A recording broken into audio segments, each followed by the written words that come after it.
Welcome to Larry King Now. Today with Dan Aykroyd, the man we know as Beldar Conehead, and now he's in the upcoming film Beyond the Candelabra. How did this Liberace thing come about for you? I read Daily Variety. Executives at some of the major distributors, the major studios, that said no, it's too gay. Gay. Well, would I make the gay movie or would I make the Hitman Assassin movie?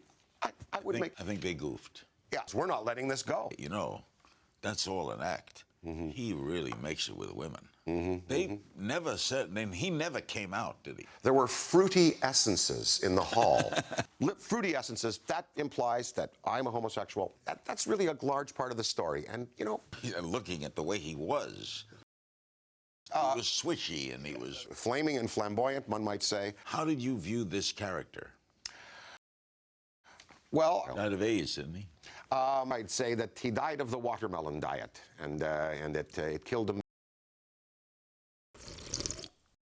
Now you're doing Ghostbusters 3. Yes, sir. I'm not asking for a part. What is it based on? Well, it's based upon new research that's being done in particle physics. You know, you believe all this. Well, I think to contemplate the ideas of ghosts and survival of the consciousness, it's very, very entertaining. If Larry King's talking about ghosts, there must be something to this story. And what can you tell us about that? Well...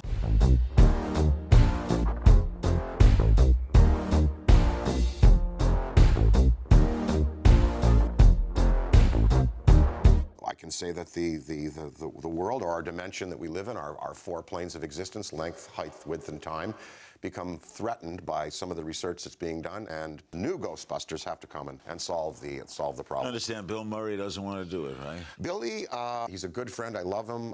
He just doesn't want to reprise the role. However, there will be a hole for him once the stuff starts to break. You know, with what they do now.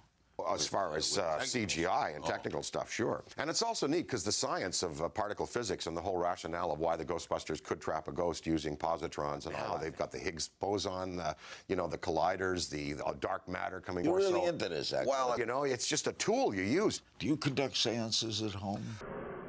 Yes. You grew up with seances. My great-grandfather was an Edwardian spiritualist. And you believe in the possibility of this? I'm beyond that. We had a medium. His name was Walter Ashurst, and he was a mechanic, and he used to sit there and channel voices and change his appearance. One time he got up in the back of the chair. Got up in the back of the chair, and he was all hunched over like this, and he was speaking in this ancient Viennese kind of dialect. And so nobody knew why he had done that. You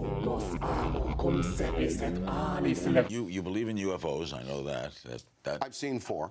We've discussed that before. Yeah. So you believe something happens to us when we go? I believe that energy cannot be destroyed and that the consciousness can survive. It's almost like the door opens and then it's packed with spirits and entities that want to come through and talk. Entities and spirits that's kind of elbowing their way through the door to try to, hey, you know, I'd like to say something to... And Jane, you ignorant slut.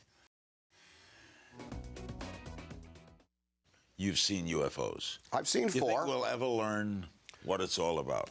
Well, I think we know. I think we know. That there's life elsewhere. There's life elsewhere, and that there are species that are far more advanced than we are. Why do they go in Upalaka, Wisconsin, and they don't come to L.A. downtown? I think they have probably faith in rural people to get the message out. Yeah, it's farmers in Brazil, those guys in Pascagoula, Travis Walton working in the bush, you know, Barney and Betty Hill. That's the greatest story for people who are really interested. And these were simple people. They didn't want their lives exposed and exploded by being picked up and visited many times afterwards. John Belushi.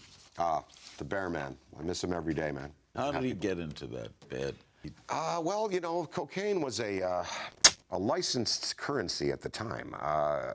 Everyone was moving it and doing it. I mean, I tried it a few times. It was for a lot of people, though. It energized them. It gave them confidence. And people thought they were doing him a favor by giving him a bump and getting him high. Wow, I got Belushi high. That's neat. But I had a guy do a meditation on him for me, and he meditated on him, and he said that he was stuck in the Bado region, and that's kind of a Hindu term for purgatory, and he said he wanted to find his Nana. And I said,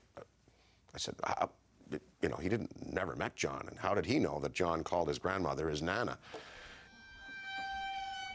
He comes to me in dreams where he's alive. In our remaining moments, well, it's 5 o'clock somewhere, not here, mind you. In our final segment, Dan and I get to drinking.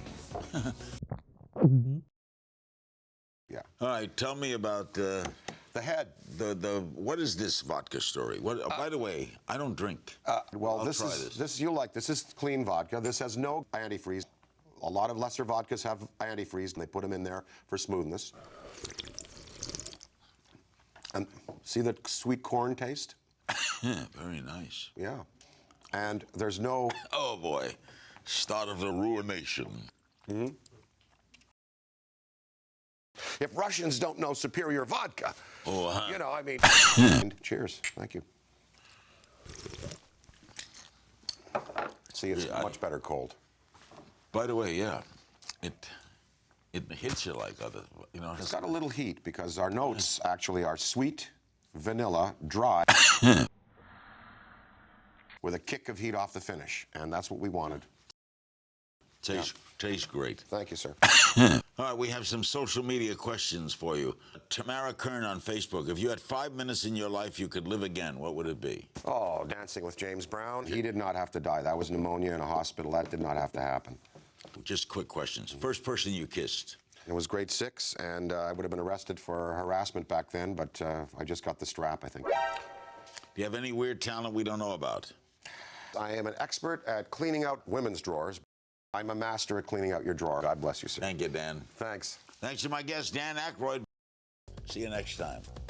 Life's fucked up, okay, but I'm fired up as I make my way. Life is fucked up, okay, but I'm fired up. Let's bomb 'em. Yeah, I would